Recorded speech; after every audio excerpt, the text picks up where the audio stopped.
Thank you, Viva, and I hope that my microphone is loud and clear. Um, I just want to continue on with what Viva had started. When Tamani was talking about patriarchy, I think that is where I will start my speaking points from. Um, Patriarchy, the deeply rooted cultural and social norms that limit young women's and young people's ability to participate fully in leadership and decision making. These norms are passed down through generations, and they usually shape how people see the roles of women and men in the society, not forgetting the diverse communities. In many cases, they create invisible barriers that stop us from even imagining ourselves as leaders. This is not just a personal frustration, it is a systemic challenge that affects the pace and depth of progress on gender equality in the Pacific.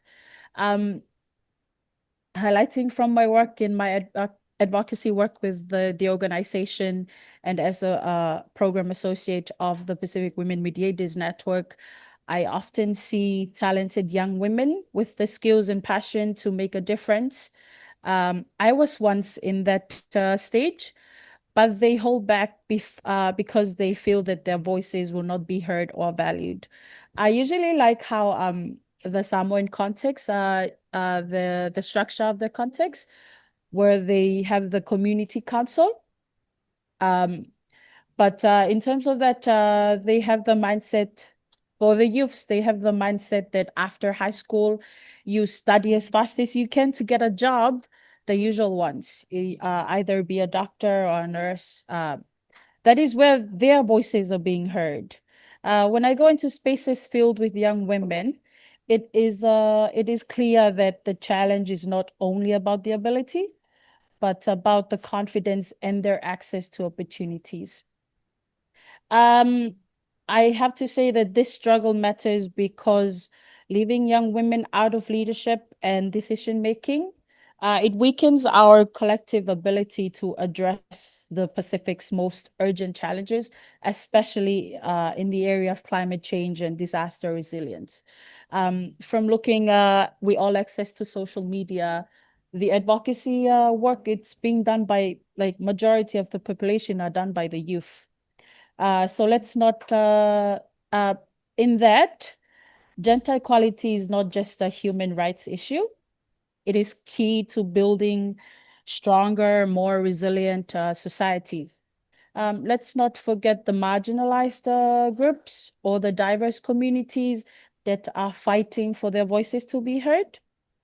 Of course, young women, we do fight for our voices to be heard, but also the Sojisac community, they're also fighting for their voices as well. Sometimes we criticize them for overreacting, but what if that is their strategy to be heard by the communities or the head of states? We all have our own challenges and battles that we face every day, but we only choose the right battles to fight that will be worth fighting for. Being mindful of the time, um, in Tonga, I'd say that it is the youth-led work that is driving structural and systemic changes. Um, if you want to know more, you can just access them on Google or the social media platforms that you can access. There is the Talita project where I play the role as a youth mentor.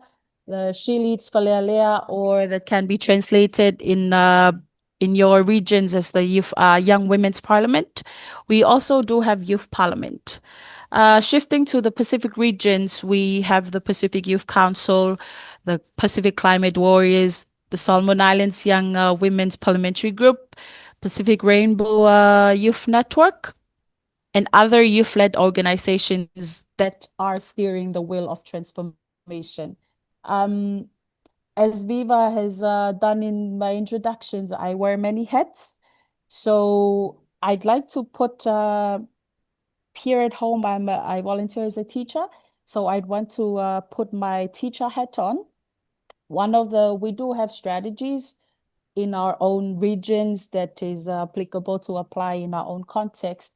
But here in the Tongan context, I would suggest One of the strategies is to invest in inclusive, skill-based education and mentorship. I think that, and I do believe that mentorship is a very important role in terms of advocacy work. We shift the education and training systems beyond academic learning to focus on leadership, critical thinking, advocacy, the work that we're doing, climate resilience. All these will be can be designed with input from the young people themselves.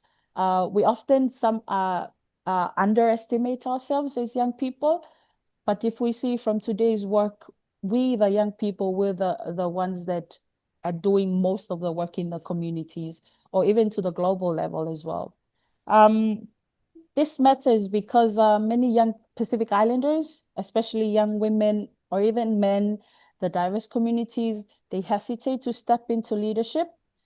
They don't have the confidence to step in those spaces or even the practical skills. They have the knowledge, but then the skills to use it in the communities or even in different spaces, they don't have the confidence to practice those skills.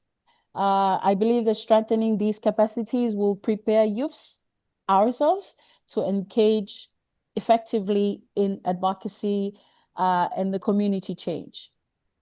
As a way of implementation, um, partnership or collaboration with youth-led organizations, like how we're doing.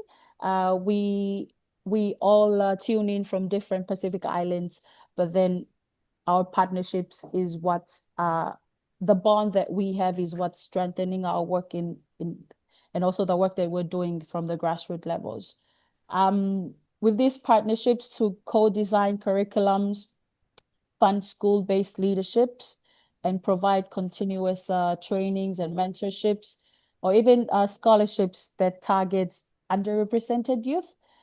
Sometimes when we are invited into spaces, we speak from our perspectives, but then somehow you just have the feeling that something is missing. It can either be from grassroots levels or even the main concerning issues in our Pacific regions. But then when you're present in a space, you just have that feeling that something is missing. So just something to challenge us is if we are to work, let's be specific or be mindful of what's missing and try to bring that into the space. But over and all, thank you for the space, Viva.